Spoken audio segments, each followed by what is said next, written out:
নমস্কার প্রিয় বন্ধু, রান্নাঘরে আপনাদের সবাইকে স্বাগত। বন্ধুরা, কুমড়ো শাকের তো অনেক রকম রেসিপি বানিয়ে খেয়েছেন। 1 চামচ কালো জিরে দিয়ে কুমড়ো শাকের এই রেসিপিটা একবার বানিয়ে দেখুন। ছোট থেকে বড় সবারই খুব পছন্দ হবে। আর যারা শাক খেতে পছন্দ করে না তারাও চেটেপুটে খাবে, বুঝতেই পারবে না এটা কী শাক দিয়ে বানানো। তার জন্য এখানে নিয়ে নিয়েছি কুমড়ো পাতা। এখানে কচি কচি সাইজের আমি কুমড়ো পাতা নিয়েছি, তবে এখানে একদম সতেজ পাতাগুলো ব্যবহার করলে রেসিপিটা আরও বেশি টেস্টি হয়। তার জন্য এখানে অনেকগুলো কুমড়ো পাতা নিয়েছি আর ভালো করে ঝেড়ে পুছে নিয়েছি। এবার এগুলোকে আমি কেটে নেব, তবে খুব বেশি ছোট করে কাটার প্রয়োজন নেই, একটু মিডিয়ামে কেটে নিলেই হবে। বন্ধুরা, এখানে কিন্তু আমি শাকগুলো আগে কেটে নিয়ে তারপরে ধুয়ে পরিষ্কার করে নেব। আপনারা চাইলে কিন্তু আগে শাকটা ধুয়ে তারপরে কাটতে পারেন। এই রেসিপিটা কুমড়ো পাতার পরিবর্তে আপনারা লাউ পাতা দিয়েও বানাতে পারেন।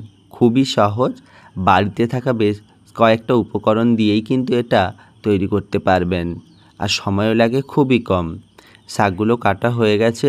এবার কড়াইতে অল্প সামান্য একটু জল দিয়ে ধুয়ে রাখা কুমড়ো শাকগুলো আমি দিয়ে দিলাম। তবে বাড়ির সদস্য অনুযায়ী কিন্তু অনেকটা পরিমাণ কুমড়ো শাকই লাগে। এবার এর মধ্যে আমি দিয়ে দেব স্বাদ মতো লবণ। লবণটা দিয়ে ভালো করে একটু মিশিয়ে নিলাম, নিয়ে 1 মিনিট এটাকে ঢেকে রেখে দেব। দিলেই কিন্তু শাকগুলো অনেকটা মজে যাবে আর কমেও আসবে। এমনিতেই কিন্তু অলরেডি নুন দেওয়ার পর অনেকটাই কমে গেছে বন্ধুরা। এবার অন্যদিকে আমি একটা মশলা তৈরি করে নিচ্ছি। নিয়ে নিয়েছি 1 চামচ পোস্ত। এবার এর সঙ্গে দিয়ে দেব সর্ষে। এখানে আমি সাদা সর্ষেটা ব্যবহার করেছি, আপনারা চাইলে কিন্তু 2 রকম সর্ষেও ব্যবহার করতে পারেন। অল্প একটু জল দিয়ে এটাকে আমি ভালো করে পেস্ট করে নিচ্ছি। এই রান্নার স্বাদ কিন্তু শিলনোড়াতেই সবথেকে বেশি টেস্টি হয়। মিক্সির থেকে শিলনোড়া ব্যবহার করবেন অবশ্যই বন্ধুরা, যাদের কাছে আছে। এটি একটি পুরনো দিনের অথেন্টিক রান্না। এবার সর্ষে এবং পোস্তটাকে একদম মিহি করে পেস্ট করে নিতে হবে।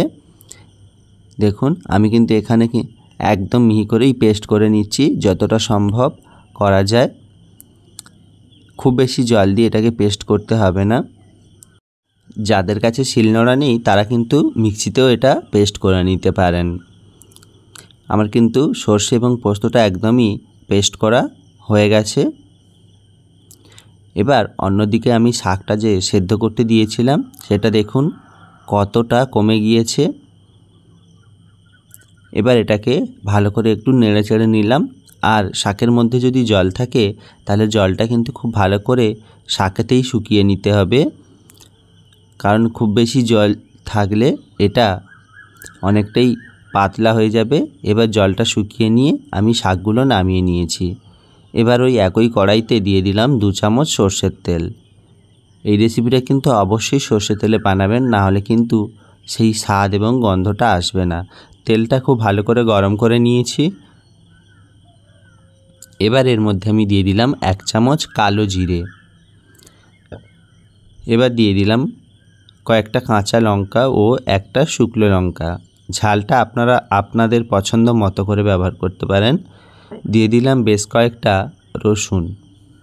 এবার একটা ছোট করে কেটে রাখা টমেটো এর মধ্যে দিয়ে দিলাম। এবার সমস্ত কিছুই একটু ভালো করে ভেজে নেব। এই সমস্ত জিনিসগুলো দেখুন আমার ভাজা হয়ে গেছে আর টমেটোটাও গলতে শুরু করেছে। এই সময় আমি সেদ্ধ করে রাখা শাকগুলো এর মধ্যে দিয়ে দিচ্ছি। দিয়ে সমস্ত কিছুর সঙ্গে শাকগুলো আবার একবার খুব ভালো করে মিশিয়ে নেব। এখানে কিন্তু শাকগুলো দিয়ে খুব বেশি ভাজার প্রয়োজন নেই। এবার আগে থেকে যে সর্ষে এবং পোস্ত আমি পেস্ট করে রেখেছিলাম সেটা এর মধ্যে দিয়ে দিলাম। সর্ষে এবং পোস্ত দিয়ে কিন্তু একদমই আর বেশিক্ষণ ভাজবেন না, তাহলে কিন্তু এটা তেতো লাগবে খেতে। শুধু ভালো করে মিশিয়ে নিলেই হবে। আমি গ্যাসের ফ্লেমটা কিন্তু অফ করে দিয়েছি। মেশানো হয়ে গেছে। এবার এটাকে নামিয়ে একটু ঠান্ডা করে নেব। আমি নামিয়ে ঠান্ডা করে নিয়েছি। আবারও কিন্তু এটা আমি শিলের মধ্যে নিয়ে নিলাম। সমস্তটাই একসঙ্গে নিয়ে নিয়েছি। আপনারা চাইলে আবারও কিন্তু এটা মিক্সিতে পেস্ট করতে পারেন, তবে পেস্ট করলে কোনো রকম জল ব্যবহার করবেন না। এবার এটাকে আমি একদম মিহি করে বেটে নিচ্ছি।